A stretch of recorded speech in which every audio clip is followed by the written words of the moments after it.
And welcome back to the channel.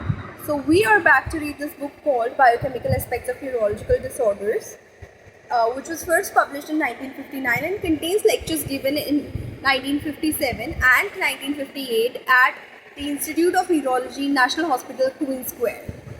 So we began with a chapter called Biochemical Aspects of Anoxic and Hypoglycemic States, which has been particularly authored by Mr. Derek Richard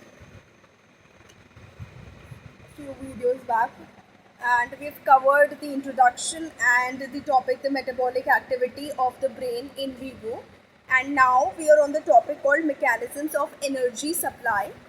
So we will continue with this topic in this video. Let's begin. तो author का इस topic के लिए कहना है कि क्योंकि brain जो है बहुत सारी चीज़ें करता है, इसलिए उसको एनर्जी की रिक्वायरमेंट होती है. कौन कौन सी चीज़ों में एनर्जी ब्रेन को चाहिए होती है? For transport of ions, for synthesis of acetyl choline and for other processes connected with the functional activity of the neurons. और जब sensitivity of the brain to anoxia and hypoglycaemia related है to high energy requirement, तो इसीलिए ये भी relevant है कि हम कंसिडर करें वो मैकेनिज़म्स जिनकी वजह से एनर्जी रिक्वायरमेंट ब्रेन की पूरी हो सकती है. जो एनालिसिस है उस ब्लड का जो एंटर कर रहा है ब्रेन को और फिर उसके बाद लीव कर रहा है ब्रेन को, उसमें से ये इस्टेब्लिश हुआ था कि जो ऑक्सीडेशन ऑफ ग्लूकोज है वो basically main source of energy है इन वीवो, और कोई भी और मेटाबोलाइट नॉर्मली यूटिलाइज नहीं हो सकता उस एक्सटेंट तक, उस एनर्जी देने की एक्सटेंट तक जितना कि ऑक्सीडेशन ऑफ ग्लूकोज होता है. ब्रेन स्लाइसेस जो है ऑक्सीडाइज करती हैं फ्रक्टोज को, लैक्टेट को, पायरुवेट को, सक्सिनेट को, ग्लूटामेट को और भी बहुत सारे सब्सटेंसेस को इन विट्रो ये देखा गया है.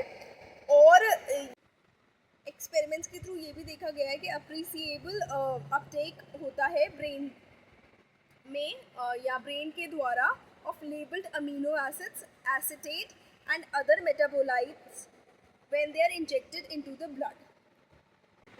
हमारा ह्यूमन ब्रेन जो है एक्सपेरिमेंट्स में ये पाया गया कि लिमिटेड क्वांटिटीज़ में यूटिलाइज कर सकता है glutamate, glucosamine, octanoate and other substances in vivo, और इनका यूटिलाइजेशन इंक्रीज हो जाता है in the absence of glucose. साथ साथ ये भी देखा गया कि इंट्रावीनस लैक्टेट एंड पायरुवेट जो है एपरेंटली यूटिलाइज होते हैं by the brain to a limited extent in insulin hypoglycaemia. क्यों यूटिलाइज होते हैं थोड़े बहुत? क्योंकि वो थोड़ा सा slight rise in the oxygen consumption cause करते हैं, और पायरुवेट जो है बेसिकली रिस्टोर कर सकता है फंक्शन को in perfused spinal cord. But जो क्वांटिटीज़ यूटिलाइज होती हैं वो बहुत कम होती है, too small to maintain the normal functions of brain.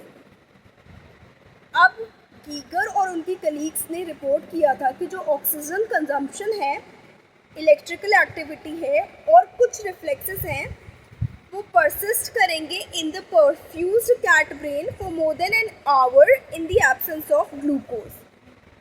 और उन्होंने उस वक्त ये माना कि under these conditions endogenous proteins, lipids and glycogens may be utilized by the brain to some extent. ये एक्सपेरिमेंट्स उस वक्त ये इंडिकेट कर रहे थे कि जो ब्रेन है वो entirely without reserves of oxidizable substances नहीं है. कुछ ऑक्सीडाइजेबल सब्सटेंसेस उसके रिजर्व में हैं, और it can subsist for a time by using other metabolites already present in the tissue if the normal supply of glucose fails. ये उस वक्त उन एक्सपेरिमेंट्स के थ्रू कंक्लूड किया. तो अभी ये टॉपिक जो है मैकेनिज्म्स ऑफ एनर्जी सप्लाई, ये हमने आधा ही कवर किया है. इसका जो बाकी आधा पार्ट बचा है वो हम नेक्स्ट वीडियो में कवर करेंगे. So thank you so much for staying on this channel. Please like the video, share the video and subscribe to the channel, and do not forget to mention your comments in the comment section. Thank you so much.